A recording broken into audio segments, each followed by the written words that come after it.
Okay, okay, guys. This part of, excuse me, this part of my recording goes out to folks that are ill, or that might have family members that are ill, or that just, are seeking to get some good comprehensive health care. I feel like you have to shop for a doctor the way you have to shop for anything else in life. And, you know, I use the word shop for lack of a better word, but I feel like just like you need to, if you're trying to get a good device, or, you're trying to find that perfect fit for your kitchen, or you're looking for that perfect couch, or you're looking for that perfect pair of shoes, or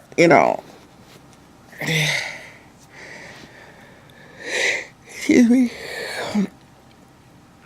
you're looking for that perfect relationship.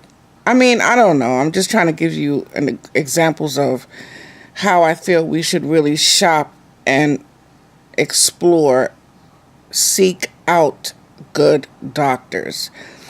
Just because a doctor has an office that may be pretty nice and have a couple of certificates on the wall and maybe a few clients in a waiting area, that doesn't give the doctor the qualifications of being able to know you as an individual.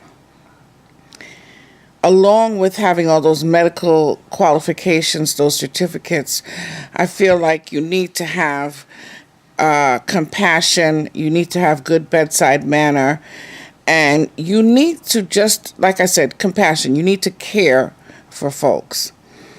And I did a vlog a couple days ago about a doctor that I found, and I was pretty happy.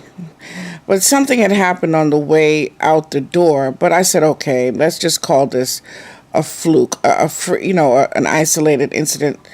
But then something else happened again today, and I'm like, oh, Lord, I have to get another doctor. And it's just a shame. And I'll tell you really quickly what happened. When I was leaving, I had gotten a form from my electric company that my certification for special I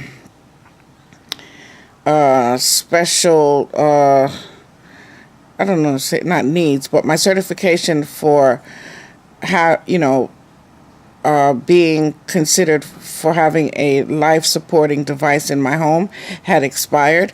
So I needed a new letter, and I think it expires every 6 months or something like that. So I take the letter out, and of course they're very happy to oblige and are trying very, it's like, okay, we'll fill out the letter or whatever you need. Oh yeah, we have other patients that need this as well. And so when it gets down to him stamping his information, and I guess he had to put a stamp with his registration number and his license information, which the letter required, he was like, I'm not going to put that on there because I've done it for other patients and they didn't need it. But I, on the other hand, have had my doctor prior to him fill it out incomplete, and they sent it back to me. So I know that the representative that I am dealing with does not accept incomplete applications. So I said to him, well, I'm telling you that, I know they'll send it back. However, don't take my word for it. Just read the letter and just adhere to what they are requiring. Now, remember, it's my first time going to him, and I'm like, why wouldn't you want to put your registration number, your license information on there? You know what I'm saying? Like, remember, guys, I have heart disease, and one of the major factors that I run away from, or indicators that I run away from, is stress. Now, how is my doctor going to stress me out? Like, you're supposed to be helping me. You're not supposed to be stressing me. But I've learned to keep my cool. So we go back and forth a few minutes, and then I go, okay, just, give him a call if you need to. Meanwhile, my transportation is waiting for me outside. Long story long, he filled it out. Okay? All right. So that was the first red flag I got. But I was like, okay, whatever. When I got home, I remembered that I didn't tell him a couple of my medications that I take because, of course, he wanted a list of all the medications that I'm taking. And I take a lot of medications, guys, and along with vitamins also. So I forgot like 2 or 3 medications, I think. And I called and told him what they were. And today I needed refills on some of them. And as I call the office, okay, and he answers the phone, he's in a rush, like, okay, listen, I gotta go. I'm gonna be out of here shortly. What do you need? What do you need? You're gonna have to have your pharmacy call me. I said, okay, no problem. I'll have them call you, no problem. And then I'm telling him what I need. Oh well, I'm not gonna be. You're not gonna be taking that medication. I'm gonna, And I'm like, what? These are medications that I take now, and they're working for me. And even if you are suggesting that I don't take it any longer, that would have to be something that we sit down and discuss together.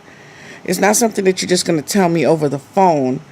And by the way, you're not going to make the decision on whether or not I take a medication. We're going to talk about it and come to a conclusive, decision. Like, that's not how I do stuff. He goes, oh well, yeah, well, you know what? If you know what prescriptions you're supposed to take, then maybe you should be at the doctor or something like that.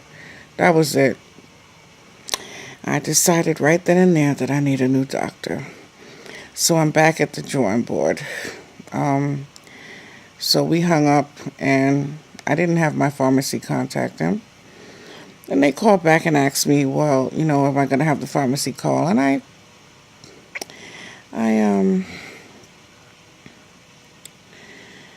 said, no, I'm not going to. And that was that. But I'm not going to be stressed out by a person that's supposed to be helping to lower my stress. And in addition to that, I am not what Jamaican people would call a Frightened Friday. Frightened Friday. Frightened Friday mean you're frightened for people because they have credentials and they have, some type of, high stature. Well, not high stature. You know what I mean? They're like doctors, lawyers, engineers, this, that. I ain't no Frightened Friday. You put your underwear on one leg at a time, just like I do. And if you get cut, your blood is red. You're a human being, and when we die, you're gonna be thrown in that box just like me, and they're gonna throw a pile of dirt on you just like me. I don't know where it is when you feel like people are so important in this life. How do they die different? Like they die. How do they die?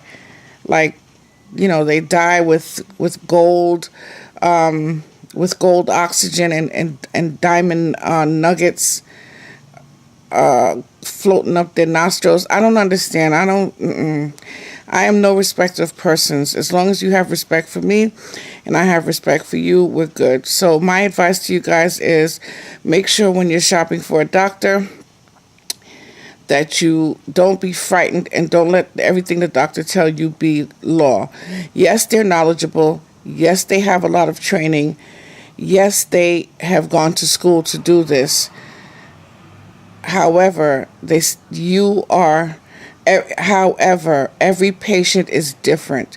There aren't any two people that are alike. So you cannot put me in a box and think that because you went into some school and read about my illness in a medical book that you can group me up into some big old group and think that I'm the same as someone else. Let's get to know me individually and let's see what will work best for me.